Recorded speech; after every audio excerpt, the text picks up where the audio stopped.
मालदीव के राष्ट्रपति की हरकत ने भारत को फिर से भड़का दिया है। इस बार मालदीव की सरकार की हरकत की वजह से एक लड़के की जान चली गई। दरअसल मालदीव में एक 14 साल के लड़के की कथित तौर पर सिर्फ इसलिए मौत हो गई क्योंकि मुइजू ने उसे एयरलिफ्ट के लिए भारत द्वारा प्रदान किए गए डोर्नियर विमान का उपयोग करने की मंजूरी देने से साफ इनकार कर दिया। जानकारी के मुताबिक लड़के को ब्रेन ट्यूमर था और स्ट्रोक आने पर उसकी हालत गंभीर हो गई। इसके बाद उसके परिवार ने उसे गैफ अली विलिंगली स्थित उसके घर से राजधानी माले ले जाने के लिए एयर एम्बुलेंस का अनुरोध किया था। खुद मालदीव मीडिया के मुताबिक परिवार का आरोप है कि अधिकारी तुरंत चिकित्सा निकासी की व्यवस्था करने में विफल रहे।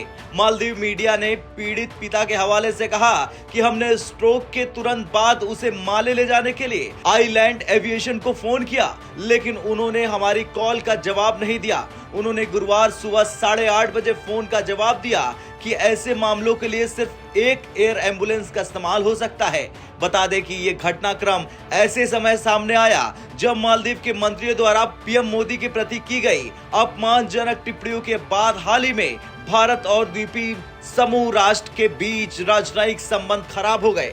लड़के की मौत की टिप्पणी करते हुए मालदीव के सांसद मिकेल नसीम ने कहा, भारत के प्रति राष्ट्रपति की दुश्मनी को संतुष्ट करने के लिए लोगों को अपनी जान देकर इसकी कीमत नहीं चुकानी चाहिए। बता दें कि मालदीव में बीते कई सालों से भारतीय सेना की एक छोटी टुकड़ी तैनात है। वहां की पिछली सरकार की अपील पर समुद्री सुरक्षा और आपदा राहत कार्यों में मदद के लिए भारत ने सैनिकों को वहां तैनात कर दिया था, लेकिन अब मालदीव के नए राष्ट्रपति मोहम्मद मुइज्जू ने इन सैनिकों को देश छोड़ने के लिए कह दिया।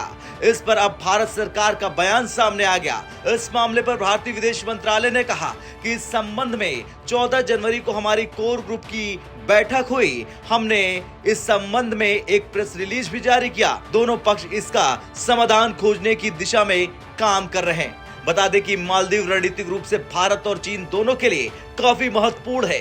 यहाँ 2013 से ही लामू और अद्दू द्वीप पर भारतीय सैनिक तैनात हैं। भारतीय नौसैनिक भी मालदीव में तैनात है। इंडियन नेवी ने वहाँ 10 कोस्टल सर्विलांस रडार इंस्टॉल कर रखे हैं। पद संभालने पर मुइज्जू ने घोषणा की थी कि उनकी प्राथमिक जिम्मेदारी हिंद महासागर द्वीप समूह में विदेशी सैन्य उपस्थिति को खत्म करना है। मुइज्जू ने पिछले साल मालदीव के राष्ट्रपति बनने पर औपचारिक रूप से भारत से अनुरोध किया था कि वो मालदीव से अपने सैनिक हटाएं। उन्होंने जोर देकर कहा था कि वो ये सुनिश्चित करने के लिए प्रतिबद्ध है कि उनका देश अपनी स्वतंत्रता और संप्रभुता को बनाए रखने के लिए किसी भी विदेशी सैन्य उपस्थिति से मुक्त हो। खैर, जिस तरह से मालदीव की मीडिया ने अब मालदीव की सरकार के खिलाफ मोर्चा खोल दिया, उसके बाद तो देखना यह होगा चीन की शाह पर चलने वाले मालदीव के राष्ट्रपति क्या चलते हैं अगली चाल। आपका क्या कुछ कहना है? जिस तरह से मालदीव के राष्ट्रपति की हनक की वजह से चली गई एक लड़के की जान, कमेंट कर जरूर बताएं। ब्यूरो रिपोर्ट, भारत तक।